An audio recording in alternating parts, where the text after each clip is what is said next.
నా కోసం ప్రాణం పెట్టినాడు అని నాకు తెలుసు. నువ్వు నా మొర ఎందుకు విన్నావు దేవా? నువ్వు నా ప్రార్థన ఎందుకు విన్నావు? ఖచ్చితంగా విన్నావు. కానీ నా నిరీక్షణను, నా విశ్వాసాన్ని నేను పరీక్షిస్తున్నా. ఏదేమైనా అన్యుల దగ్గరికి వెళ్ళి చేయి చాపను. మరొక దారి నేను వెతుక్కోను. నా రక్షకుడివి, నా ప్రియుడివి, నా రాజువి, నా ప్రభువి, నా దేవుడివి, నాకున్న ఆధారము నువ్వే. నీట ముంచిన పాల ముంచిన నువ్వే. నా స్థితిని, నా గతిని ఏం చేసినా నువ్వే.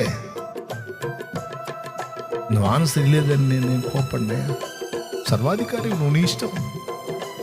కానీ నేను ఒకటి మాత్రం ఎరుగుతున్నా, నా మొర్ర నీ చింత చేరిందని మాత్రం నాకు తెలుసు. ఇంకా ఎన్ని మొర్రలు చేరాలో అన్ని మొర్రలు చేరుస్తా, మొర్ర పెడతానే ఉంటా. నా మొర్ర ఆగదు, నేను ఆగను.